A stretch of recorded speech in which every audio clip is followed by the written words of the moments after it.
Puji Tuhan, selamat pagi saudara yang diberkati Tuhan, Shalom. Sekali lagi Shalom. Apa kabar pagi hari ini? Luar biasa, amin. Saya percaya setiap kita sudah menerima begitu banyak berkat Tuhan di sepanjang minggu yang sudah kita lalui.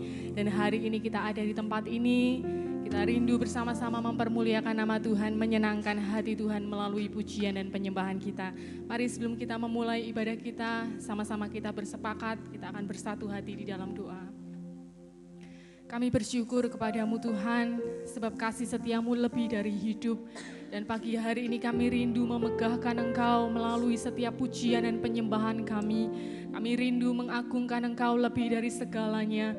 Biarlah pagi hari ini Engkau yang menjadi pusat dari penyembahan kami.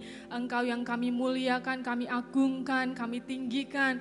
Dan biarlah di tempat ini nama Tuhan disanjung-sanjung dan dibesarkan.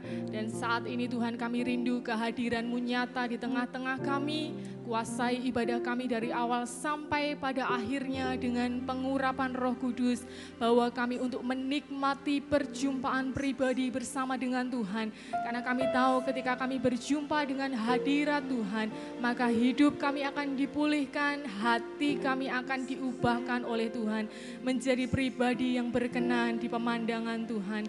Dan kami sangat bersyukur karena pagi hari ini kami juga boleh diizinkan kembali untuk kami mengingat pengorbanan-Mu di atas kayu salib yang telah menyelamatkan seluruh kehidupan kami, membebaskan kami dari setiap dosa dan kutuk. Dan hari ini kami menjadi umat pemenang, semuanya hanya karena anugerah Tuhan. Kami akan memulai ibadah kami pagi hari ini, kami tabiskan ibadah kami di dalam nama Tuhan Yesus Kristus. Haleluya, amin. Mari kita mau bersama-sama menyembah Dia, memuji Dia di dalam roh dan kebenaran. Sebab Engkau layak untuk kami sembah Tuhan. Kami mau sambut kehadiran-Mu saat ini. Ya sungguh indah Dia Yesus.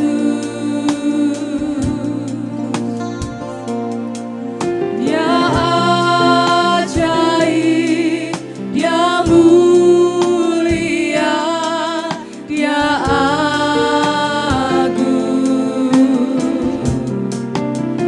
Dia cinta daku dan ampuniku.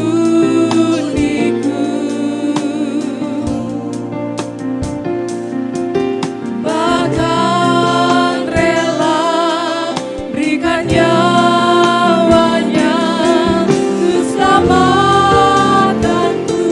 Dia sungguh indah, Dia sungguh indah. Dia Yesus. Dia ajaib, Dia mulia, Dia agung. Dia cinta daku dan ampuniku, dan ampun. Terima kasih Tuhan. Haleluya.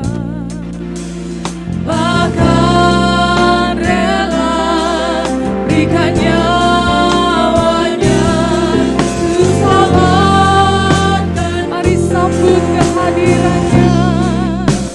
Sambutlah Yesus, tinggikan Yesus. Beri Dia hormat, pujian dan kuasa.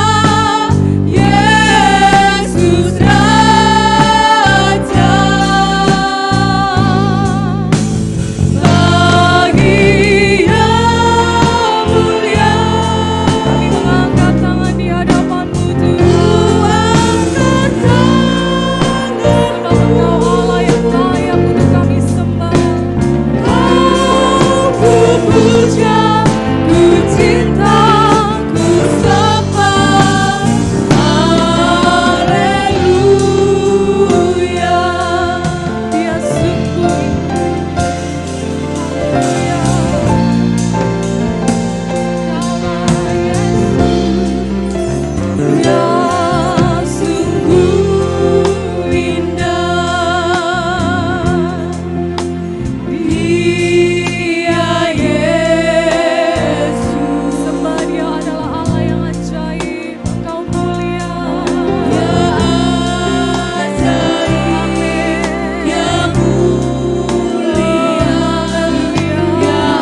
menikmati sukacita surgawi yang mengalir pagi hari ini bagi kami semua. Di dalam nama Tuhan Yesus Kristus yang siap memuji Tuhan, sama-sama katakan amin. Mari kita mau bersama-sama bangkit untuk menyerukan nama Yesus.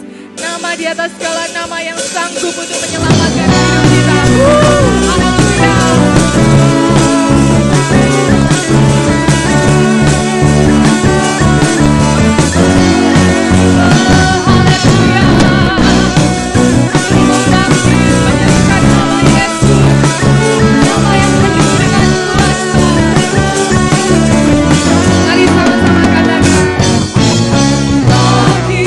Suka nama Yesus.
dahsyat, ajaib, dan luar biasa. Kami tahu bahwa kasih-Mu telah menyelamatkan kami. Bahkan Engkau yang membawa kami dari gelap kepada terang-Mu yang ajaib. Engkau yang membayar dan menebus kami dari dosa, dan setiap kutuk sudah dipatahkan oleh kuasa darah-Mu. Dan hari ini Tuhan, kami melihat bukti kasih-Mu yang besar ada bagi kami. Engkau yang sudah menyertai kami, memimpin kami. Dan saat ini kami mau menyatakan di hadapan-Mu bahwa hanya Engkau segalanya bagi kami. Kau telah buktikan cinta-Mu padaku, Kau membayarku dengan hidup-Mu. Ku bersyukur yang ada padaku, semuanya milik-Mu. Ku persembahkan seluruh hidupku di mesbah-Mu. Kembali nyanyikan dari awal. Kau telah buktikan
Amin. Haleluya.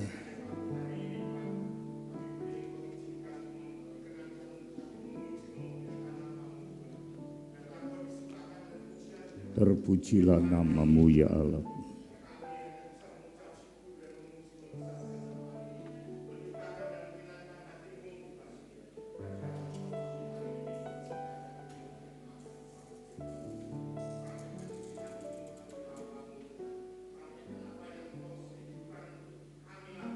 Haleluya, haleluya.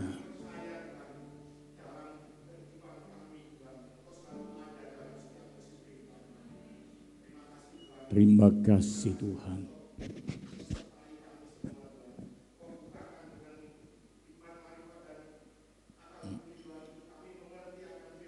Haleluya, haleluya.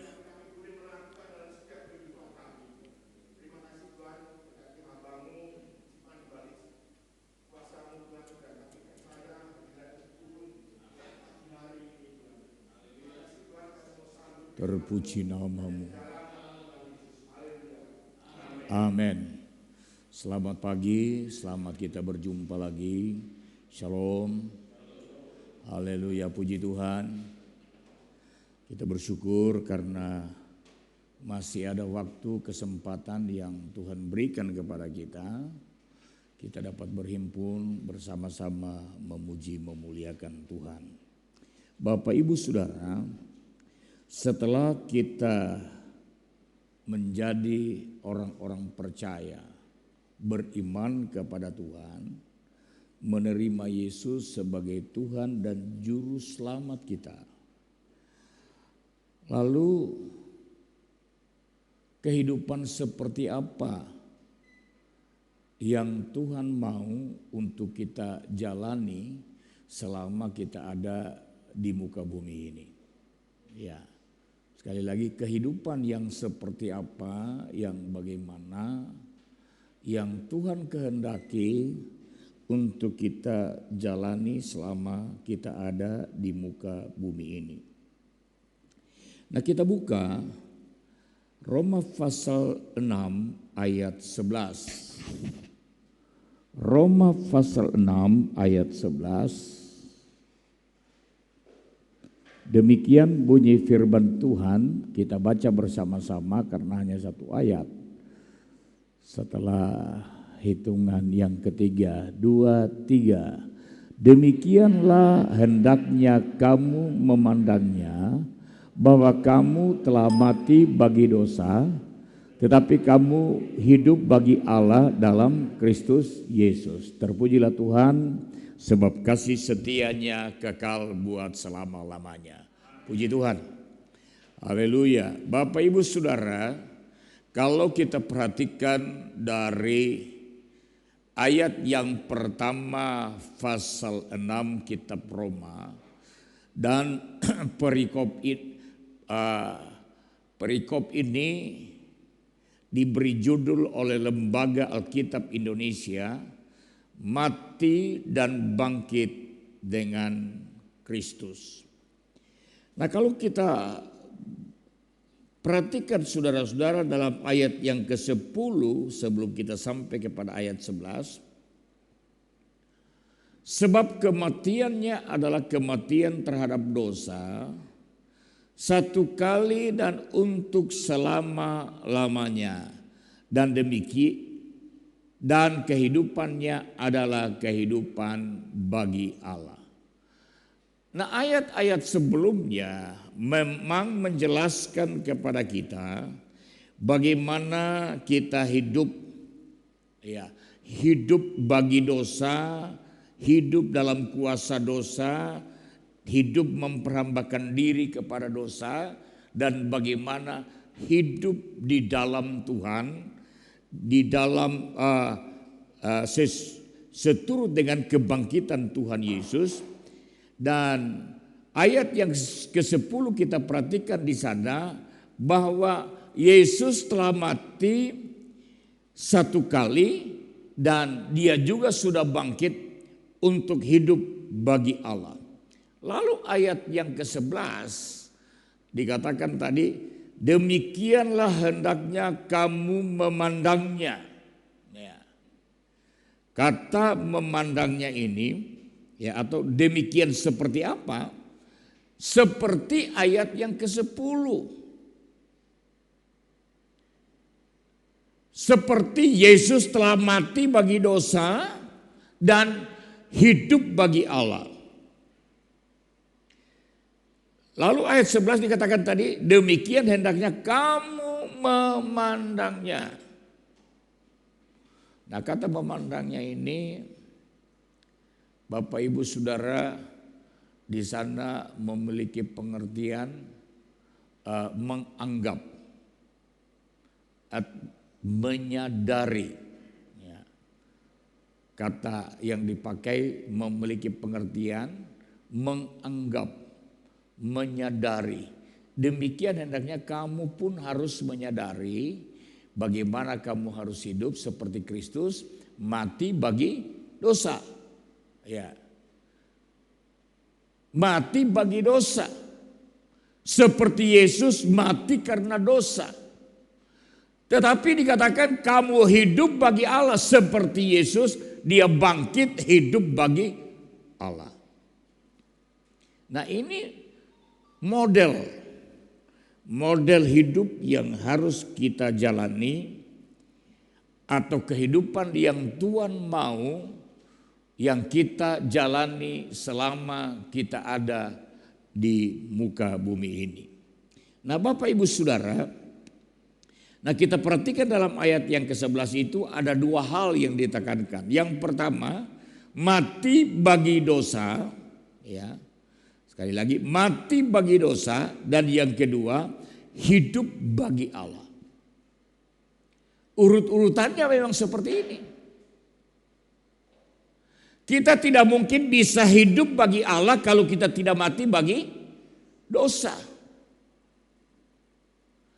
Kita tidak bisa hidup untuk memuliakan Allah kalau kita masih hidup di dalam dosa. Nah, Bapak Ibu, apa yang dimaksudkan dengan mati bagi dosa? Ini yang kita lihat dahulu. Apa yang dimaksudkan dengan mati bagi dosa? Ayat 12 dari Roma pasal 6. Sebab itu hendaklah dosa jangan berkuasa lagi. Perhatikan dikatakan, hendaklah dosa jangan berkuasa lagi di dalam tubuhmu yang fana. Nah, berkuasa ini juga memakai kata yang memiliki pengertian selain berkuasa, menjadi raja. Ya. Jadi hendaknya jangan lagi dosa itu menjadi raja di dalam tubuhmu yang fana. Menjadi raja, perhatikan kata itu. Secara sederhana kita memahami, kira-kira ada orang enggak yang berani melawan perintah raja? Dijawab, di zaman pemerintahan monarki, raja, kerajaan, itu kata raja itu adalah undang-undang yang tidak boleh dibantah. Itu apa yang raja katakan. Nah, kalau raja itu menguasai tubuh kita yang fana, kalau dosa itu bertindak sebagai raja, menguasai hidup kita yang fana, maka yang terjadi itu tadi, kita menjadi orang-orang yang selalu mengikuti keinginan-keinginan dosa. Firman Tuhan berkata apa? Keinginan dosa, keinginan daging itu berlawanan, bertentangan dengan keinginan roh. Kita tidak akan pernah berjalan sepaham dengan apa yang Tuhan inginkan. Kalau keinginan dosa itu masih menguasai kehidupan kita. Apa yang diinginin dosa itu pasti bertentangan dengan apa yang diinginkan oleh Tuhan. Nah, kita perhatikan peristiwa di Taman Eden. Kenapa Hawa melanggar titah Tuhan? Ya. Karena keinginan itu menguasai, keinginan daging ini menguasai hidupnya. Tuhan sudah berkata untuk jangan kamu makan buah pengetahuan baik dan jahat. Yang lain silakan, boleh. Nggak masalah. Tapi buah ini jangan. Tapi ketika Hawa perempuan itu berbicara dengan si ular yang cerdik, lalu ular ini mulai menggiring Hawa untuk melihat buah yang dilarang itu. Lalu kemudian kita perhatikan mulai muncul keinginan yang menguasai Hawa, lalu dia melakukan sebuah tindakan. Jadi keinginan daging itu selalu membawa kita untuk melanggar firman. Nah, karena itu dikatakan apa? Jangan lagi dosa ini berkuasa. Dosa ini jangan berkuasa dalam hidup kita.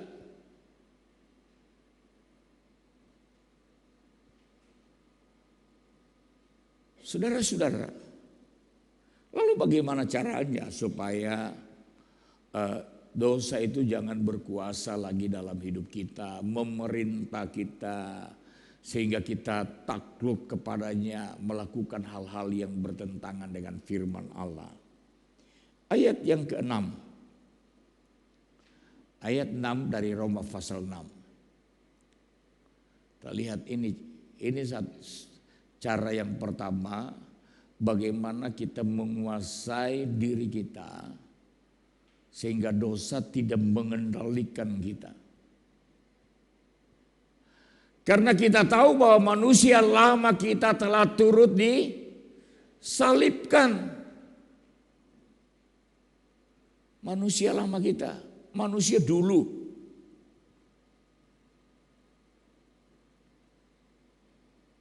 Kehidupan kita sebagai orang percaya ini terbagi dua fase. Fase pertama fase hidup masa lampau. Masa sebelum kita menerima dan menjadikan Tuhan sebagai Tuhan dan Juru Selamat kita. Ini fase pertama, fase masa lampau. Dan kita semua punya masa lalu.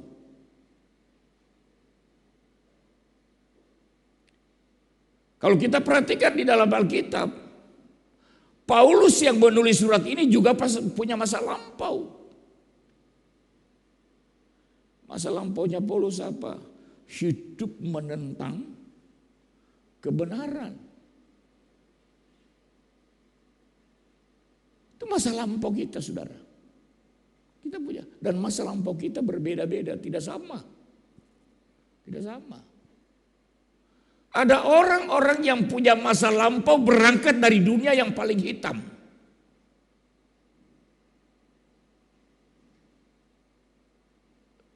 Apa yang dia lakukan, sebuah hal-hal yang jahat. Masa lampaunya, masa lampau yang dalam kekelaman. Nah, dikatakan itu harus disalibkan. Harus disalibkan. Tuhan Yesus berkata apa? Orang yang mengiring aku dikatakan apa? Harus menyalibkan menyangkal dirinya. Menyalibkan itu kan berarti menyangkal. Semua sifat dan keinginan masa lampau kita yang bertentangan dengan firman Allah itu disalibkan, dimatikan. Kita tidak akan bisa hidup bagi Allah selama kita masih dikuasai oleh kehidupan daging kita. Kehidupan masa lampau kita yang selalu bertentangan baik pikiran dan tindakan kita. Selalu bertentangan dengan kehendak Allah. Nah ini harus disalibkan saudara. Baru kita dapat menjadi seorang Kristen yang benar-benar hidup menyenangkan hati Tuhan.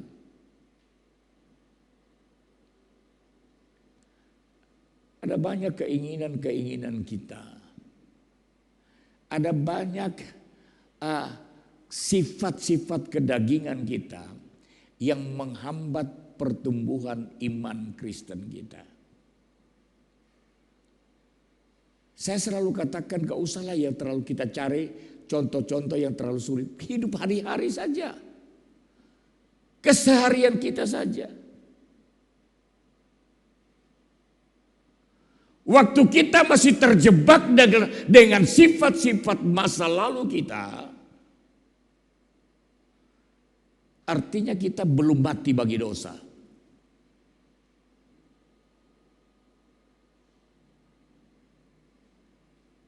Ketika saudara harus marah karena orang membuat saudara harus marah.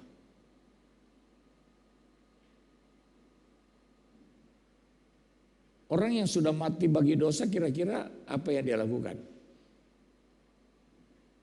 Halo? Orang yang sudah mati bagi dosa yang dia lakukan kan apa? Marah gitu. Itu belum mati bagi dosa. Belum. Dia masih hidup dalam kedagingannya. Dagingnya belum disalib. Belum disalibkan. Orang yang sudah menyalibkan dirinya, dagingnya,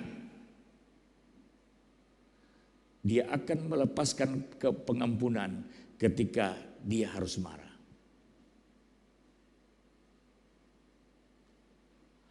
Orang yang sudah mati bagi dosa,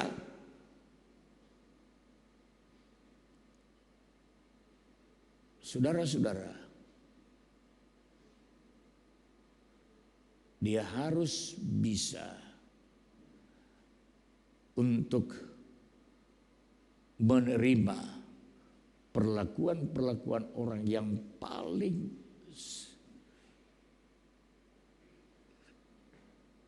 menyakitkan sekalipun.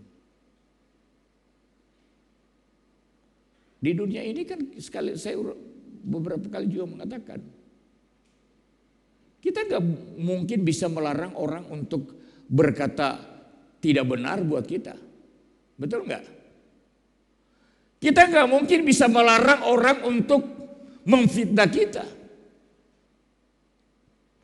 Kita tidak mungkin bisa melarang orang untuk mencurangi kita.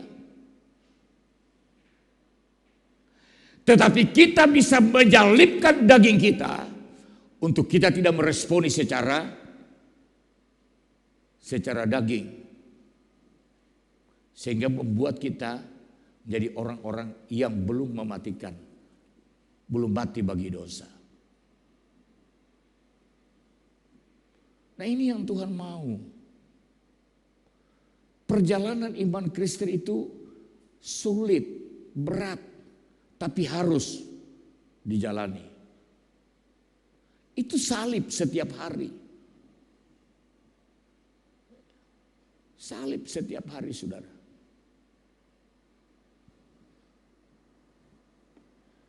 Lalu kemudian yang kedua, bagaimana caranya supaya dosa jangan berkuasa?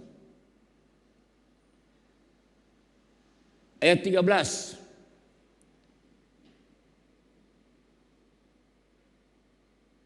Dan janganlah kamu menyerahkan anggota-anggota tubuhmu kepada dosa untuk dipakai sebagai senjata kelaliman.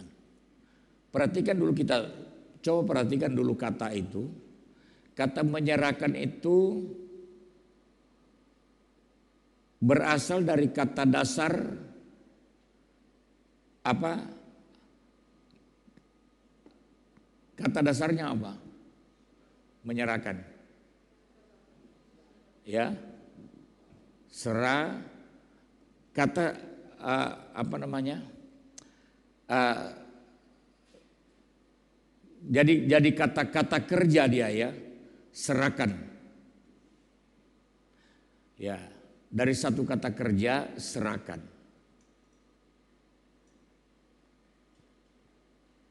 Nah, serahkan ini bisa sesuatu yang dilakukan karena diminta orang lain. Tapi kalau menyerahkan, ini sesuatu yang kita lakukan setelah melalui pertimbangan lalu kemudian diputuskan bertindak. Nah, kita terus dulu. Janganlah kamu menyerahkan anggota-anggota tubuhmu kepada dosa untuk dipakai sebagai senjata kelaliman. Tapi serahkanlah dirimu kepada Allah sebagai orang-orang yang dahulu mati, tetapi yang sekarang hidup. Nah, ini kata mati di sini dalam konteks ini beda dengan yang saya jelaskan tadi. Yang saya jelaskan tadi adalah mati bagi dosa. Tapi konteks mati di sini adalah ketika kita hidup di masa lampau, hidup dalam dosa, itu kita mati di hadapan Allah. Ya, jadi jangan disamakan kata mati itu. Berbeda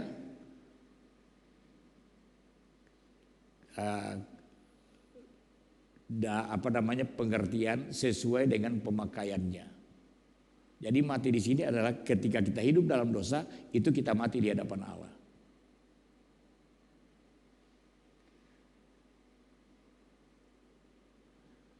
Tetapi yang sekarang hidup dan serahkanlah anggota-anggota tubuhmu kepada Allah untuk menjadi senjata-senjata kebenaran. Jadi saudara-saudara, agar dosa tidak berkuasa di dalam diri kita, maka hati dan pikiran kita, manusia batinia kita harus dikuasai oleh kebenaran. Karena apa yang kita lakukan itu berasal dari dalam. Kalau manusia batinia kita, hati pikiran kita itu dipenuhi dengan kenajisan, maka kita akan menyerahkan anggota-anggota tubuh kita untuk melakukan dosa. Tadi pagi saya kasih contoh sederhana. Tangan kita ini, ya, ketika kita mencuri, kira-kira anggota tubuh kita yang mana yang kita serahkan bagi dosa? Halo, ada yang mencuri dengan kaki, ya, mencurinya pasti pakai tangan. Kenapa bisa mencuri? Lihat dulu.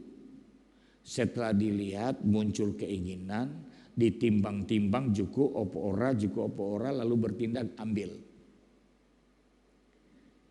Lalu menyerahkan tangannya untuk melakukan sebuah tindakan pencurian. Tangannya yang diserahkan. Kenapa? Manusia batinianya sudah dikuasai oleh roh mencuri. Lalu tidak ada orang yang kemudian karena kasus pencurian ditangkap di kantor polisi, ditanya, kau nyolong apa? Nyolong ini. Kok kamu mencuri? Orang ngerti ya, aku ujung-ujung jikoi. Gak ada itu dia. Pasti sudah melalui sebuah proses. Nah, supaya dosa tidak berkuasa, manusia batinia kita harus dikuasai oleh kebenaran. Pikiran hati kita harus dikuasai oleh kebenaran. Sehingga seluruh anggota tubuh kita pun melakukan kebenaran. Nah ini saudara-saudara, harus mati dulu bagi dosa, baru bisa hidup bagi Allah. Atau saya mau katakan, tidak mungkin kita bisa hidup bagi Allah kalau kita tidak mati bagi dosa. Lalu bagaimana hidup bagi Allah? Kita buka Roma 14 ayat 8. Roma 14 ayat 8.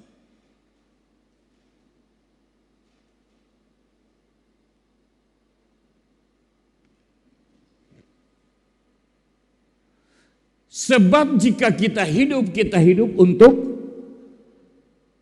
Tuhan. Setelah kita mati bagi dosa, maka kita bisa menjalani sebuah kehidupan, dan kehidupan yang kita jalani itu adalah kehidupan bagi Tuhan. Dan ini yang Tuhan mau. Kita hidup bagi Allah. Dan saya sampai di situ saja membacanya. Tidak usah diteruskannya. Ini yang Tuhan mau saudara-saudara. Kita hidup bagi Allah. Nah Paulus di dalam Filipi pasal pertama ayatnya yang ke-21.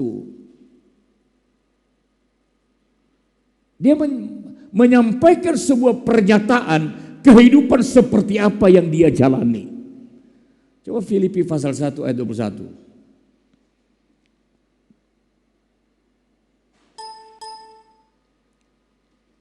Karena bagiku hidup adalah Kristus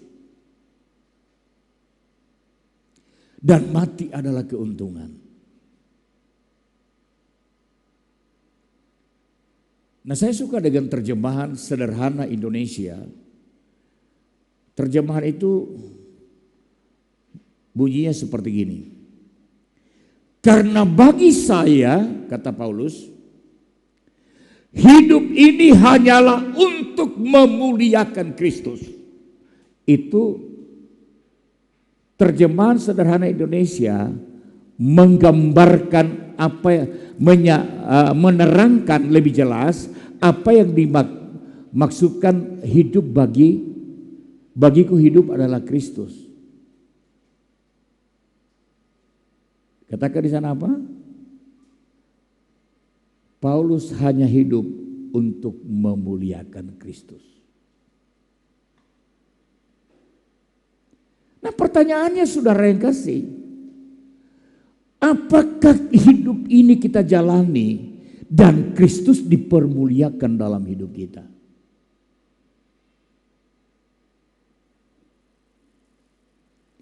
Tadi pagi saya katakan begini. Kenapa begitu penting Kristus, kita hidup bagi Kristus? Kristus dipermuliakan dalam hidup kita. Kita ini kan dipanggil untuk menjadi terang. Tanpa kita hidup mempermuliakan Kristus, kita tidak menjadi terang. Tidak bisa menjadi terang.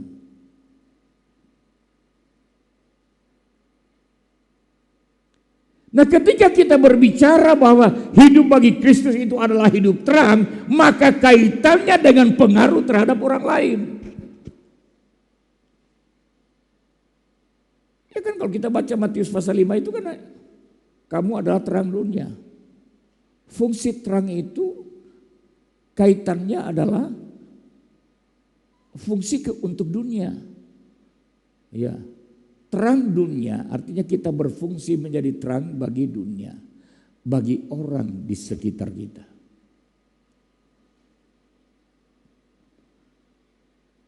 Nah ketika juga kita berbicara bahwa kita berfungsi bagi orang lain, maka ini juga kaitannya menjadi berkat bagi orang.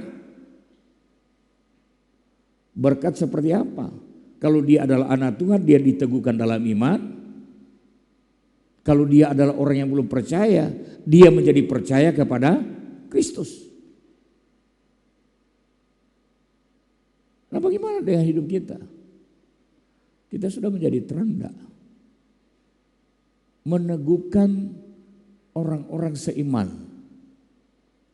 Jangan-jangan hidup kita justru melemahkan orang lain.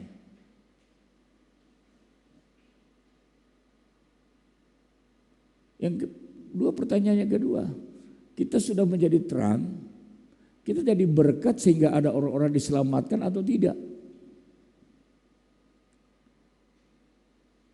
Tadi pagi saya katakan juga begini, saya masih terlalu percaya, perhatikan kata-kata saya, bahwa ada terlalu banyak orang-orang di luar sana yang ditentukan oleh Tuhan untuk mereka diselamatkan. Perhatikan ini, kata ditentukan oleh Tuhan untuk mereka diselamatkan. Artinya satu saat mereka akan sampai pada keselamatan itu. Karena itu kan muncul ayat, ya jangan sampai yang terdahulu menjadi terkemudian. Nah saudara-saudara, hari-hari ini kita melihat banyak kesaksian orang-orang yang menerima Yesus sebagai Tuhan dan Juru Selamatnya. Bukan karena kesaksian orang Kristen, tapi karena Tuhan datang menyatakan diri kepada mereka secara pribadi. Justru ketika mereka melakukan ibadahnya, di sana mereka bertemu dengan Yesus. Ketika mereka sedang tidur, di sana mereka bertemu dengan Yesus. Waktu mereka sedang di dalam persoalan, di sana mereka bertemu dengan Yesus. Ini yang saya baca. Saya tanya, dengan begitu banyaknya orang yang bertemu dengan Yesus dan menerima Yesus sebagai Tuhan dan Juru Selamat, bangga enggak? Halo? Halo, sudah bangun? Sudah bangun? Bangga enggak? Bangga. Tetapi selain bangga, sedih. Sedihnya apa? Seharusnya mereka diselamatkan karena melihat kita hidup sebagai terang. Dan sebab itu saya katakan begini. Tuhan Yesus pernah berkata, jangan kamu menganggap bahwa Tuhan tidak bisa menjadikan batu-batu ini sebagai anak Abraham. Artinya apa? Kalau kamu tidak bisa bertindak sebagai anak-anak Abraham, Tuhan bisa jadikan batu-batu ini menjadi anak terang. Jadi saya katakan kita bangga, tapi satu sisi sedih. Sedihnya apa? Tugas kita yang harus menjadi terang sehingga mereka diselamatkan. Tapi karena kita itu, saudara yang kasih terang kita itu buram, akhirnya Tuhan selamatkan langsung turun sendiri. Yang Tuhan mau melalui hidupmu mereka diselamatkan. Ini yang Tuhan mau. Karena itu saudara yang kasih, jangan lagi dikuasai dosa. Apapun keadaannya, apapun persoalan saudara, apapun godaan cobaannya, hidup bagi Kristus, hidup memuliakan Kristus. Tetap bercahaya terangmu. Dan melalui hidup yang bercahaya, orang-orang lain melihat lalu mereka terima Yesus sebagai Tuhan dan Juru Selamat. Ini upahmu besar di sorga. Jangan lewatkan kesempatan ada orang diselamatkan tanpa saudara menerima upah. Ya, perhatikan kata-kata saya sekali lagi. Jangan lewatkan kesempatan ada orang-orang yang menerima Yesus sebagai Tuhan dan Juru Selamat tanpa saudara menerima upah. Di akhir zaman makin banyak orang yang akan menerima Yesus. Akhir zaman akan terjadi tuaian yang besar. Perenungan kita, maukah kita melibatkan diri untuk menjadi bagian tuaian yang besar? Tidak usah memberitakan firman, tapi hiduplah sesuai dengan firman. maka orang lain akan diberkati. Puji Tuhan, mari kita bangkit berdiri. Kita siapkan hati kita.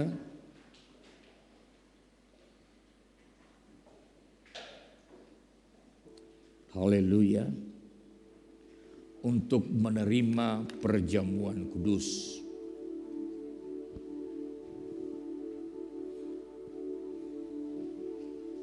Ajaib-ajaib.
katakan darah Yesus, darah Yesus.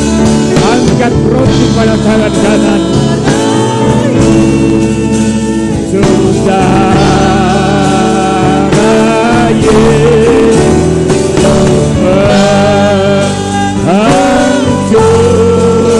menghancurkan waktu.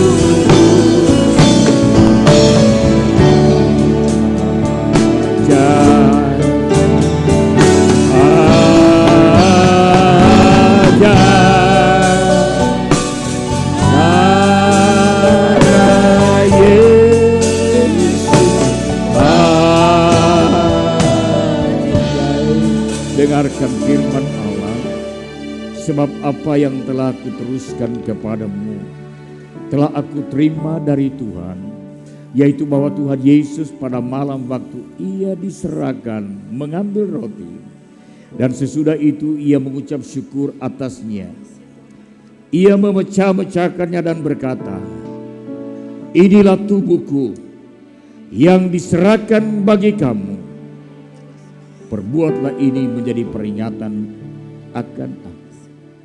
Saudara yang dikasihi Tuhan, bukankah roti yang kita tinggikan pagi ini, firman Tuhan berkata bahwa Yesus sendiri mengatakan ini adalah tubuhnya yang diserahkan bagi saudara dan bagi saya, yang dipecah-pecahkan bagi kita. Dia mati bagi kita. Kita yang seharusnya mati karena dosa kita, tapi dia telah menjadi korban pengganti bagi kita. Dia mati supaya kita hidup. Dia mati supaya kita diselamatkan. Nah, karena itu mari kita mau terima dengan pengucapan syukur di dalam nama Tuhan Yesus Kristus. Kita makan.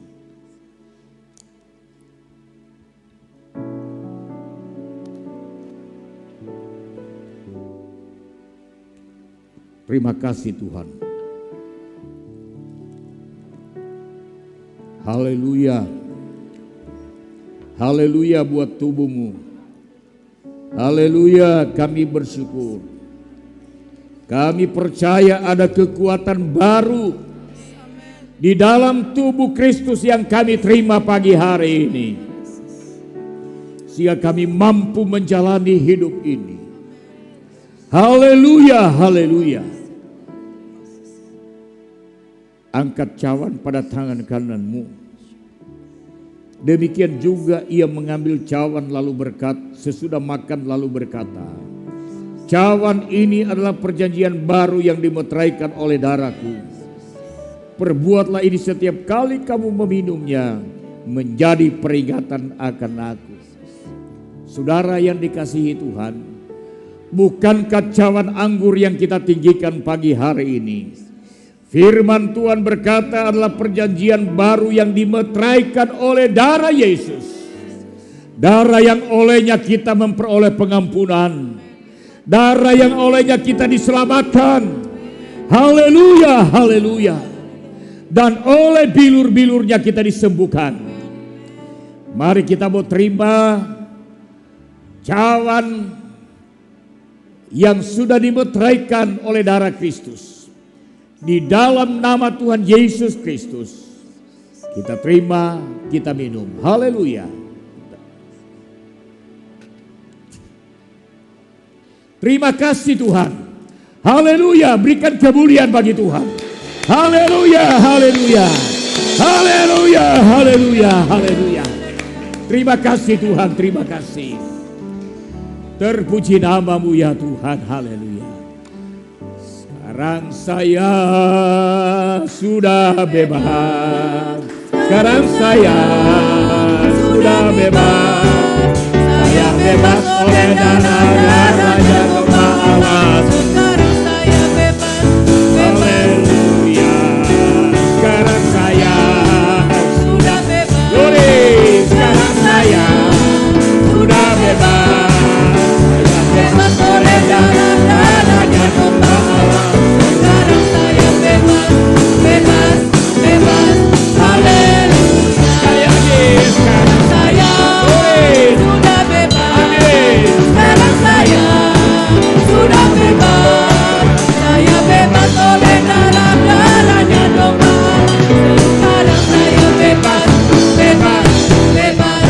Haleluya. Haleluya. Terima kasih Tuhan. Oleh darah Yesus kami semua sudah bebas dari perhambaan dosa, dan kami dapat hidup di dalam Tuhan oleh karena kemurahan Roh Kudus. Kiranya mengkuatkan dan meneguhkan kami, memampukan kami untuk kami berjalan di dalam kebenaran. Hidup mempermuliakan Tuhan, menjadi berkat bagi orang lain. Hamba menyerahkan perjalanan jemaat Tuhan sepanjang minggu ini ke dalam tangan-Mu. Kiranya mereka ada dalam pimpinan dan penyertaan Tuhan. Dalam rumah tangga, dalam rumah mereka, keluar masuk pintu rumah. Aku berdoa berkat Allah turun atas mereka. Berkat Tuhan turun atas pekerjaan mereka. Berkat Tuhan turun atas usaha mereka. Diberkatilah engkau di dalam nama Tuhan Yesus Kristus. Beri kekuatan kesehatan, perlindungan yang ajaib menyertai umat-umat Tuhan. Semua korban persembahan, pengembalian milik Allah yang mereka sudah letakkan pada pagi hari ini, Tuhan mengembalikan dengan berkat limpah sesuai dengan janji Allah. Yang berulang tahun dalam minggu yang berjalan, yang sudah berjalan ini, Tuhan kiranya akan memberkati mereka sebagaimana Engkau sudah memberkati di masa yang lampau. Semua yang sudah mengambil bagian dalam pelayanan pagi hari ini, berkati mereka, bahkan seluruh jemaat Tuhan diberkati Tuhan. Kedangkan tangan-Mu, saudara-saudaraku yang diberkati Tuhan, pulanglah dan terimalah berkat anugerah dari Allah Bapa. Kasih sayang dilimpahkan melalui putranya yang tunggal, yaitu Yesus Kristus, serta penyertaan kuasa Roh Kudus menyertai kita semua. Pagi hari ini sampai selama-lamanya.